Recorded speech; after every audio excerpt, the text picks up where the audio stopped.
नमस्कार. 2025 संपते आता थोड्या तासातच. 2026मध्ये पदार्पण होते आपल्या सर्वांचे. म्हणजे 2026 सालात आपण पदार्पण करतोय काही तासांमध्ये. तर तुम्हाला 2025 साल कसं गेलं ते कमेंट्समध्ये नक्की सांगा. आणि तुम्हाला सगळ्यांना माझ्याकडून 2026 सालासाठी खूप खूप शुभेच्छा. Happy new year. आणि तुम्हाला हे 2026 साल सुख समृद्धीचे, भरभराटीचे, ऐश्वर्यात, आनंदात जाओ. तुमच्या सगळ्या ज्या इच्छा पूर्ण राहिल्या असतील 2025 साली, जे काय करायचं असेल ते 2026मध्ये पूर्ण हो. आणि आरोग्यदायी जाओ सगळ्यांना. हे 2026 साल सगळ्यांना ऐश्वर्यात, भरभराटीत जाओ. आणि तुमची प्रगती हो, हीच मी देवाकडे प्रार्थना करेन. आणि सगळ्यांना या नवीन वर्षाच्या खूप खूप शुभेच्छा. आणि तुम्हाला जे नवीन करावंसं वाटतं ते करा. आणि प्रयत्न करा, पूर्ण होईलच. तुम्हाला जरूर यश मिळेल अशी मी अपेक्षा करते. आणि तुम्ही ते करा, सुरुवात करा आणि त्याला प्रगतीपथावर न्या. तसेच तुम्ही स्वतःच्या आरोग्याकडे लक्ष द्या. आणि प्रत्येक वेळेस तुम्ही स्वतःला वेळ द्या आणि स्वतःच्या शरीराकडे लक्ष द्या. नवीन वर्षामध्ये एक तुम्ही नियम पाडा.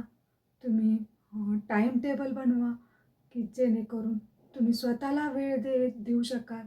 जास्त करून मी महिलांना सांगेल की तुम्ही स्वतःला वेळ द्या आणि टाईम टेबल करून तुम्ही तुमचा व्यायाम, हे खाण्याची डाएट पद्धत हे चेंज करा 1 जानेवारीपासून.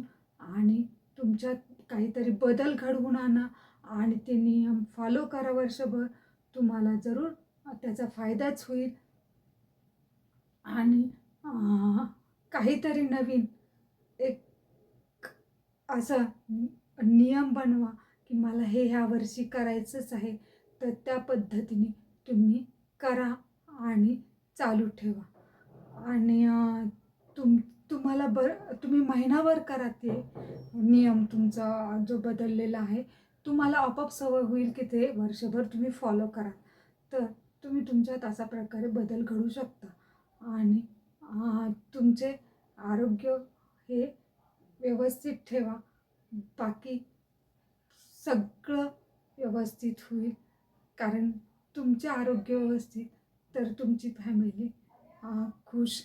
आणि तुमच्यावर तुमचे कुटुंब अवलंबून असते. प्रत्येकाला वाटतं की मी यात नाही, माझा काहीच रोल नाही कुटुंबात. प्रत्येकजण कुटुंबातला माणूस महत्त्वाचा असतो. मी एवढंच सांगेन. आणि प्रत्येकाने प्रत्येकाचा आरोग्य जपा. आणि प्रत्येकाला प्रत्येकाची गरज असते. तर तुम्ही फक्त आरोग्य जपा, आरोग्याकडे लक्ष द्या, आपोआप सगळं व्यवस्थित होतं. बाकी तुम्हाला हॅपी न्यू इयर. आणि सगळ्यांनी आनंदात राहा 2026मध्ये. आणि खुश राहा आणि आरोग्यदायी राहा, हीच मी प्रार्थना करते.